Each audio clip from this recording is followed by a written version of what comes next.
Hi, fifth graders, and welcome back to our last read aloud of the week for Tuck Everlasting by Natalie Babbitt. So, in our last read aloud, Winnie and the Tucks made their way through the wood, through the fields and things like that, all the way to the Tucks' house, which we now know is what is featured on the cover of the book. So, let's go ahead and pick up where we left off. Chapter 10. Winnie has just met Angus Tuck. Chapter 10. Winnie had grown up with order. She was used to it. Under the pitiless double assaults of her mother and grandmother, the cottage where she lived was always squeaking clean, mopped and swept and scoured into limp submission. There was no room for carelessness, no putting things off until later. The foster women had made a fortress out of duty. Within it, they were indomitable. And Winnie was in training. She was so unprepared for the homely little house beside the pond, unprepared for the gentle eddies of dust, the silver cobwebs, the mouse who lived and was welcome in a table drawer. There were only 3 rooms. Kitchen came first, with an open cabinet where dishes were stacked in perilous towers, without the least regard for their varying dimensions. There was an enormous black stove and a metal sink, and every surface, every wall, was piled and strewn and hung with everything imaginable, from onions to lanterns to wooden spoons to wash tubs. In a corner stood Tuck's forgotten shotgun.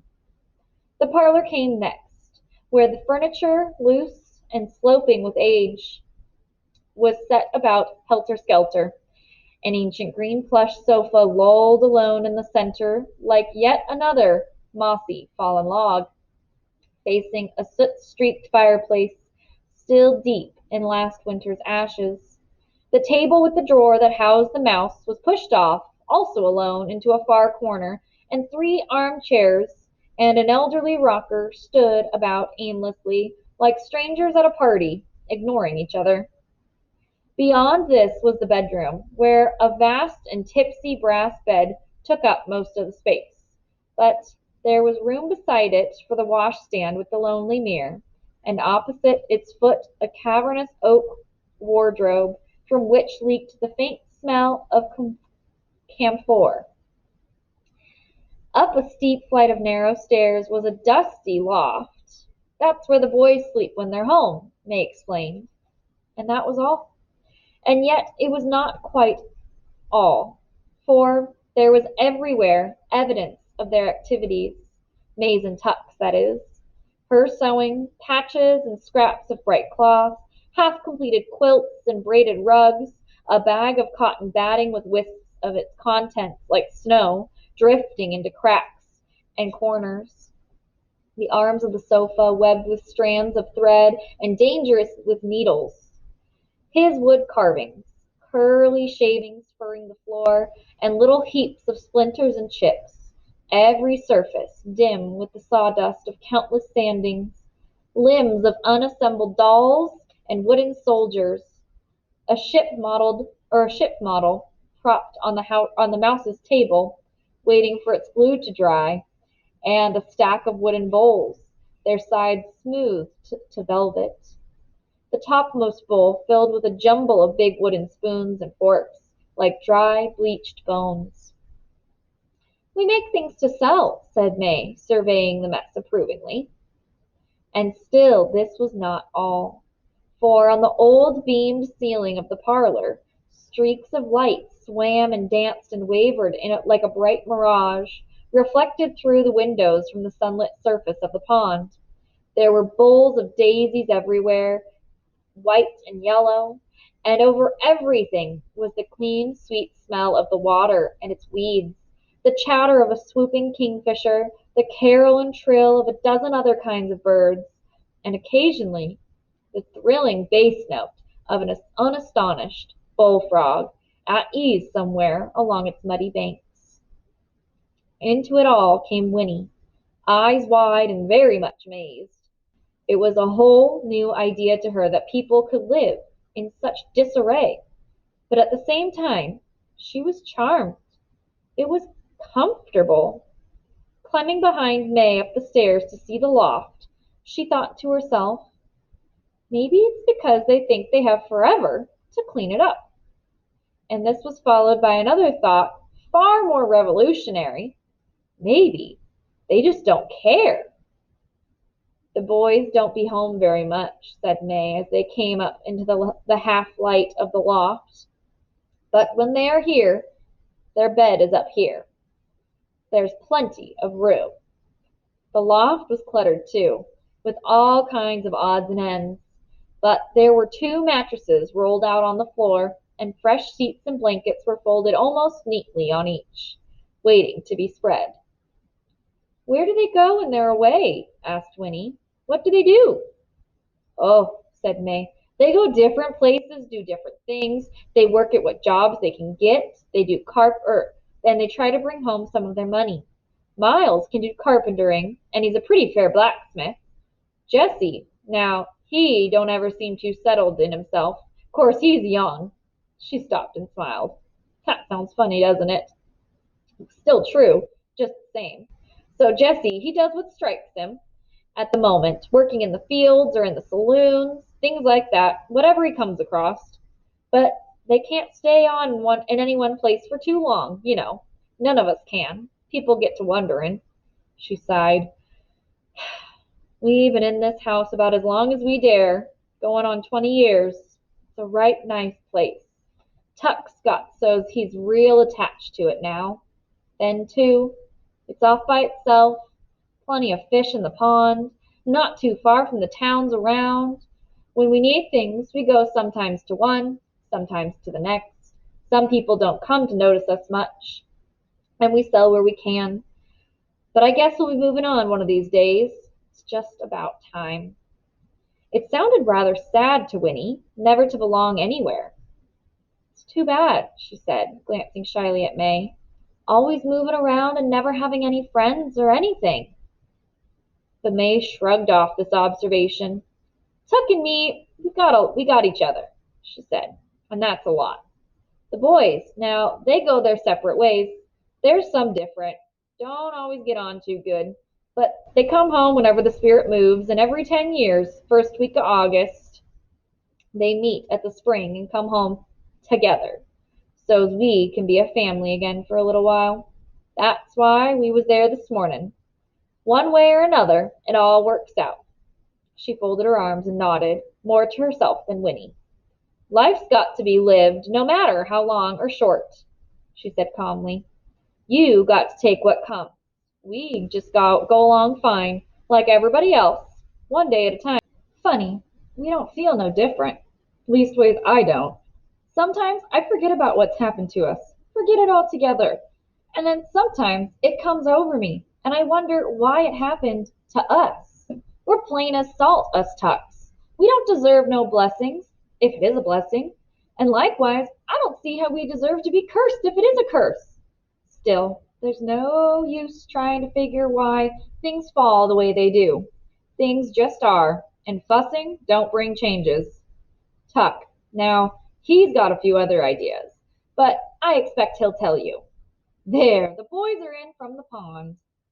Winnie heard a burst of voices downstairs, and in a moment Miles and Jessie were climbing to the loft. Here, child, said May hastily. Hide your eyes. Boys, are you even decent? What did you put on to swim in? I got Winnie up here. Do you hear me? For goodness sake, Ma, said Jessie, emerging from the stairwell. You think we're going to march around in our all-together with Winnie Foster in the house? And Miles behind him said, We just jumped in with our clothes on. Too hot and tired to shed 'em. It was true. They stood there side by side with their wet clothes plastered to their skins, little pools of water collecting at their feet. Well, said May, relieved. All right. Find something dry to put on. Your pa's got supper nearly ready. And she hustled Winnie down the narrow stairs. Chapter 11. It was a good supper. Flapjacks, bacon, bread, and applesauce. But they ate sitting about in the parlor instead of around a table. Winnie had never had a meal that way before, and she watched them carefully at first, to see what rules there might be that she didn't know about. But there seemed to be no rules. Jessie sat on the floor and used the seat of a chair for the table, but the others held their plates in their laps. There were no napkins, and it was all right then to lick the maple syrup from your fingers. Winnie was never allowed to do such a thing at home, but she always had thought it would be the easiest way. And suddenly the meal seemed luxurious. After a few minutes, however, it was clear to Winnie that there was at least one rule. As long as there was food to eat, there was no conversation. All four Tucks kept their heads, their eyes, and their attention on the business at hand. And in the silence, given time to think, Winnie felt her elation and her thoughtless pleasure wobble and collapse. It had been different when they were out of doors, where the world belonged to everyone and no one. But here, everything was theirs alone. Everything was done their way. Eating, she realized now, was a very personal thing, not something to do with strangers. Chewing was a personal thing. Yet here she was, chewing with strangers in a strange place. She shivered a little and frowned, looking round at them. That story that they had told her, why, they were crazy, she thought harshly, and they were criminals. They had kidnapped her right out of the middle of her own very wood, and now she would be expected to sleep all night in this dirty, peculiar house. She had never slept in any bed but her own in her life. All these thoughts flowed at once from the dark part of her mind, and she put down her fork and said unsteadily, "I want to go home." The Tucks stopped eating and looked at her surprised. May said soothingly, "Why, of course you do, child. That's only natural. I will take you home. I promised I would. Soon's we've explained a bit to you why, you've got to promise you'll never tell about the spring. That's the only reason we brung you here. We've got to make you see why." Then Miles said cheerfully, with sudden sympathy, "There's a pretty good old rowboat. I'll take you out for a row after supper." "No, I will," said Jessie. "Let me. I found her first, didn't I, Winnie? Listen, I'll show you where the frogs are, and—" "Hush," Tuck interrupted. "Everyone, hush. I'll take Winnie rowing on the pond. There's a good deal to be said, and I think we better hurry up and say it. I got a feeling there ain't a whole lot of time." Jessie laughed at this and ran a hand roughly through his curls. "That's funny, Pa. Seems to me like time's the only thing we've got a lot of." But May frowned. "You worried, Tuck? What's got you? No one saw us on the way up." "Well, now, wait a bit. Yes, they did, come to think of it.